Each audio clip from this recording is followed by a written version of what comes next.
1막부터 이제 살펴봐야죠. 이 성대한 합주를 시작으로 막이 열리기 시작합니다. 합주가 열리고 있는 곳은 귀족이 되고자 오늘도 열렬히 애쓰고 있는 주르댕의 집이에요. 그리고 주르댕에게 음악과 무용을 알려주는 음악 선생과 무용 선생도 볼 수가 있습니다. 아직까지 주르댕의 모습은 보이지는 않지만 음악 선생과 무용 선생의 대화를 통해서 우리는 주인공 주르댕이 귀족에 대해서 상당한 환상을 가지고 있다는 것을 알 수 있고, 이들은 그 환상을 통해 돈을 버는 사람들이라는 것을 알 수 있습니다. 주르댕을 중심으로, 주르댕의 돈을 중심으로 모이게 된 이 공동체는 비슷한 가치관을 가지고 올바른 방향으로 나아가는 것이 아니라 각각 다른 가치관을 가지고 다른 방향으로 나아가는 모습을 볼 수 있습니다. 물론 이제 주르댕이 주는 돈 앞에서는 하나가 되기는 하지만요. 이때 주인공 주르댕이 등장합니다. 여기서 우리는 주르댕이 무용 선생에게 하는 이야기를 살펴봐야 하는데요. 그가 얼마나 사회성이 부족하고 사람을 대하는데 서툰 사람인지 알 수 있어요. 그는 선생들이 준비해둔 것을 우스꽝스러운 짓거리라고 표현합니다. 돈으로 신분을 바꾸고자 애를 쓰고 있고, 자신의 돈으로 이들을 고용했다는 가치관 때문에 자신을 위해서 일해주는 사람에 대한 감사하는 마음이 없고, 사람들을 함부로 대하는 그의 모습을 잠시나마 볼 수 있는 장면이기도 합니다. 그리고 귀족에 대한 그의 올바르지 못한 언행과 신분제도에 의한 당시 사람들의 그릇된 인식을 볼 수 있죠. 이런 식으로 사람들을 대하고 있기 때문에 음악 선생은 자신의 제자에게 세레나데를 만들게 하기도 합니다. 음악이 빛나는 가치보다는 여기서는 어차피 돈만 받으면 되니까요. 더군다나 특별한 만찬을 준비하고 있는 주르댕의 옷이 우스꽝스러워도 음악 선생과 무용 선생은 그의 안목과 옷을 칭찬하는 모습을 보이기도 합니다. 주르댕뿐만 아니라 그의 하인들 역시 대부분 이제 사이즈가 작은 옷들과 언밸런스한 매치를 선보이기도 하는데요. 그것에 대해서 바로잡는 사람은 아직은 보이지 않습니다. 그리고 마침내 세레나데가 시작이 되고, 세레나데의 의미를 모르는, 제대로 알지 못하는 주르댕은 음악 선생의 제자가 만든 곡이 마음에 들지 않는 것 같아요. 그리고 세레나데와 전혀 어울리지 않는 자신의 노래를 뽐내버리죠. 그리고 역시나 선생들은 그런 주르댕을 칭찬하기에 바쁩니다. 이 정도면 거의 농락하는 수준임에도 불구하고 이곳에서 그걸 모르는 사람은 주르댕 한 명뿐입니다. 그런 주르댕이 음악과 무용 그리고 검술 선생뿐만 아니라 철학 선생까지 고용했다는 것을 전해 들은 선생들은 각자 음악과 무용의 필요성에 대해서 강하게 어필하는 모습을 보여주는데요. 자신들의 자리를 더욱 굳건히 지키기 위해서 음악과 무용의 필요성에 대해서 열변을 토함과 동시에 주르댕의 마음에 들기 위한, 들 수밖에 없는 작품을 만들었다라는 것을 열렬히 고하는 것이라 볼 수 있습니다. 물론 이제 중간중간 연습곡이라는 체면을 차리는 허세를 부리기도 하고, 그럴듯하게 보여야 좋을 것이라는 충고를 잊지 않기도 하죠. 그리고 그들이 준비한 작품들을 주르댕 앞에서 선보이며 1막은 마무리가 됩니다. 이제 2막이 시작이 되면은 1막의 마지막에서 내용이 계속 이어지는데요. 무용 선생이 준비한 작품을 본 주르댕은 꽤 마음에 드는 것 같아요. 음악 선생과 무용 선생을 보면 자신들의 이 물주 주르댕에게 계속해서 돈을 쓸 수밖에 없는 유혹을 던지기도 하는데요. 무도극이 끝나자마자 음악 선생은 이걸로는 부족하다 라면서 주 1회 집에서 음악회를 가질 것을 권유합니다. 물론 귀족들은 모두 그렇게 하고 있어요 라는 이야기를 빠뜨리지 않고요. 너무너무 바쁩니다. 우리의 주르댕은 무도극을 구경하고 음악회에 대한 회의가 끝나자마자 이번에는 자신의 미뉴에트 솜씨를 여과 없이 발휘하기 시작합니다. 무용 선생의 엄청난 지적과 함께 춤이 끝나고 직전에 음악회에 대한 이야기를 꺼냈던 음악 선생은 주르댕의 형편없는 미뉴에트 솜씨를 칭찬하기 바빠 보입니다. 역사적으로도요, 한 나라가 휘청이기 시작하는 순간은 왕 주변에 충신이 없고 간신배들만 있거나, 왕이 잘못된 선택을 하는 순간에도 그 선택을 잘하고 있다고 부추기는 신하들만 가득할 때 나라가 기우는 것을 우리는 알 수 있는데요. 당시 귀족들에 대한 비판을, 그 모습을 닮아가고자 애쓰고 있는 주르댕을 통해서 우회적으로 하고 있다는 것도 우리는 작품을 통해서 알 수가 있습니다. 그리고 곧이어서 이번에는 무용 선생에게 도리맨느 후작 부인에게 할 정중한 인사 방법을 소개를 받는 주르댕의 모습이 보입니다. 무용 선생 역시 귀족에게 인사하는 방법을 모르는 듯 하는데요. 우선은 귀족은 이렇게 합니다 라는 이야기는 주르댕의 지갑을 열고 자신들에 대한 신뢰 신뢰도를 높일 수 있는 가장 확실한 방법이기 때문에 무용 선생은 주르댕에게 그럴듯해 보이는 인사법을 알려주게 됩니다. 굉장히 바빠 보이는 세 사람의 모습이 보임과 동시에 이번에는 검술 선생이 도착하게 되어 2장이 시작되면 검술 선생의 열렬한 강의가 시작이 되는데요.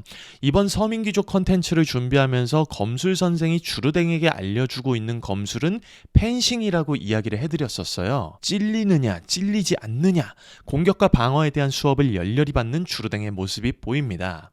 주르댕은 미뉴에트를 선보이거나 펜싱 솜씨를 보여주고 난 다음에 꼭 이제 사람들에게 어떻소? 라는 질문을 던집니다. 부족한 부분을 지적받는 것이나 자신이 이제 귀족이 되기 위해서 애쓰고 있다는 것, 이 모든 것들이 사람들의 인정을 받기 위한 것이라는 부분이라는 것을 알 수가 있죠. 그리고 선생들은 이 부분에 대해서 너무나 잘 알고 있어요. 그리고 각각 자신들의 전공 분야에 대해서 굉장히 높은 자존감을 가지고 있죠. 어떤 경우는 이 드높은 자존감이 다른 사람을 깎아내리기도 하는데요. 이것을 자신들의 마음속에 모두 은연중에 가지고 있기는 하지만 그것을 드러내느냐 드러내지 않느냐의 차이라고 보여집니다. 그리고 현재 2막 2장에 등장한 검술 선생은 여실히 드러나는 쪽이죠. 무용과 음악 선생이 있는 자리에서 무용이나 음악은 불필요한 학문이라는 이야기가 시발점이 되어서 무용 선생과 음악 선생 그리고 검술 선생의 대립이 심하게 아주 심하게 고조되기 시작합니다. 자신의 학문에 대한 자존감이 높은 것도 한 부분을 차지하겠지만 아무래도 더 많은 수익을 얻기 위해서 경쟁적으로 상대방을 깎아내리는 모습도 보여집니다. 그리고 3장이 시작되면서 철학 선생이 등장하게 되죠. 왠지 이제 뭔가 이 다툼을 아주 지혜롭게 잘 해결해 줄 것 같은 철학 선생의 등장입니다. 무용과 음악, 검술 선생들도 잠시 싸움을 멈추고 철학 선생의 등장에 주목하죠. 그리고 철학 선생은 자신들이 무시당했고 본인의 분야가 깎아내림을 당했다는 것으로는 싸움의 이유가 되지 않고 지혜와 덕을 강조하면서 사람들에게 교훈을 주는 모습이 보입니다. 하지만 그것도 잠시 아무리 존중해도 모자라는 무용, 어느 시대에나 존중되었던 음악, 다른 무엇보다 훌륭하고 가장 필요한 것은 검술이다. 이런 이야기를 듣자마자 철학 선생은 180도 돌변하는 모습을 보입니다. 선생들은 각자의 철학을 이야기했던 것인데 철학 그 자체에 대한 이야기를 꺼내지 않았다는 것으로 인해서 철학 선생은 분노하죠. 이들이 얼마나 1차원적으로 반응하는 사람들인지 알 수 있는 대목이기도 합니다. 결국 서로 주먹 다짐을 엄청나게 합니다. 그렇게 주먹 다짐을 마친 후에 철학 선생과 주르댕을 제외한 모두가 퇴장하고요. 4장이 시작되면 본격적인 철학 수업을 받는 주르댕의 모습이 보입니다. 배움에 대한 갈증이 있는 주르댕은 이번에도 열심히 습득하고자 하는 모습을 보여요. 인정과 체면이 중요한 그에게 조금 모를 수 있는 부분은 큰 흠으로 다가올 수 있겠다고 생각해서 자존심을 지켜가면서 배우는 모습 역시 보여집니다. 철학 선생이 이야기하는 내용이 상당히 심오하고 어렵다고 느낀 그는 따분하게 느껴지기 때문에 재미있는 것들을 배웠으면 좋겠다라고 의견을 냅니다. 이를테면은 철자법 같은 것들 말이죠. 철학 선생에게 철자법을 배우는 모습 역시 재미있는 소재예요. 그리고 다리 뜨고 지는 태음력에 대해서도 공부하기를 원하죠. 주르댕이 원하는 부분들은 상당히 실용적인 부분들이 많습니다. 그가 자신이 제대로 배우지 못했던 철자법과 더불어서 태음력을 익히게 된다면 사교적인 모임을 가질 때 그에게 상당히 많은 도움이 될 테니까요. 그리고 주르댕은 철학 선생에게 소리가 만들어지는 과정들과 철자들에 대해서 배우게 됩니다.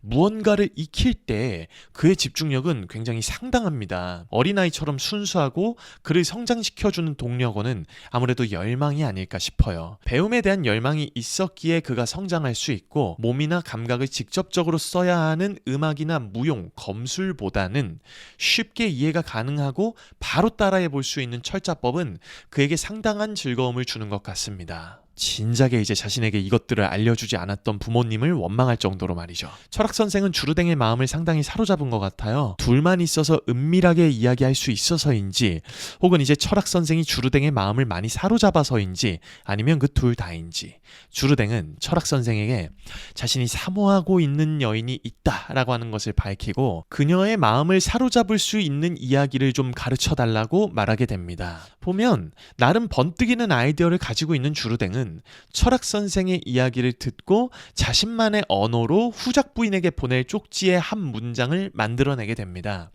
철학 선생 역시 주르댕의 스타일을 알고 있어요. 그렇기 때문에 주르댕이 선택하고 밀어붙이는 것에 대해서 바로 받아들이는 모습이 있거든요. 그것은 또 이제 우리가 작품을 볼 때 하나의 웃음 포인트이기도 합니다. 이제 이렇게 2막이 본격적으로 마무리가 되어갈 시점은 바로 5장에서 등장하는 양제사와 견습공들일 텐데요. 맞지 않는 양말과 구두 그리고 엉터리 예복에 이르기까지 뭐 하나 제대로 된 것이 없는 의상을 가지고 오는 모습을 볼 수 있습니다. 의상에서 몇몇 허점들이 막 지적이 될 때 양제사 역시 주르댕을 설득시킬 수 있는 무적의 치트키, 귀족들은 다 이렇게 합니다 를 시전하는 모습을 볼 수가 있죠. 이 말만 한다면 거꾸로 달아놓은 꽃장식도 아주 잘 만들었다라는 칭찬으로 이어지게 됩니다. 엉터리 예복을 입힐 때는 굉장한 공이 들여지는데요. 4명의 견습공들이 와서 주르댕에게 예를 갖추는 모습이 보여져요. 그리고 그에게서 본격적인 사심을 드러내기 시작하죠. 바로 호칭입니다. 주르댕이 그토록 받고 싶었던 인정, 갖고 싶었던 계급, 바로 자신에게 예를 갖춰주고 있는 모습과 더불어서 나리, 각하, 전하 등등 점점 상승하는 신분에 따라서 주르댕의 지갑도 계속해서 열리게 됩니다. 주르댕이 어떤 것을 원하는지, 그가 어떤 사람인지 이미 견습공들까지도 알고 있다는 것을 우리는 알 수가 있어요. 지갑이 다 털릴 뻔한 위기가 있었지만 상당히 기분이 좋아 보이는 주르댕과 더불어서 돈을 잔뜩 벌어 신이 난 견습공들의 모습이 보여지면서 2막은 마무리가 됩니다. 이번 2막에서는 주르댕을 가르치는 선생들과 더불어서 그가 갇혀 입게 될 예복까지 준비하는 과정을 살펴볼 수 있는데요. 주르댕 주변 인물들이 그에게 어떻게 대하고 있는지, 그리고 주르댕뿐만 아니라 모두 자신의 상황에서 각각 이익을 취하고자 하는 모습을 통해서 보는 이로 하여금 웃음을 제공함은 물론이고 그 뒤에 이제 약간의 씁쓸함까지 느껴지게 되는 것을 우리는 경험을 하게 될 거예요. 이렇게 해서 1막과 2막을 간략하게 정리를 해보고 분석을 좀 해드렸는데 앞으로 이어지게 될 3막과 4막, 5막도 얼른 가지고 오도록 하겠습니다. 자, 그럼 축하합니다. 합격입니다.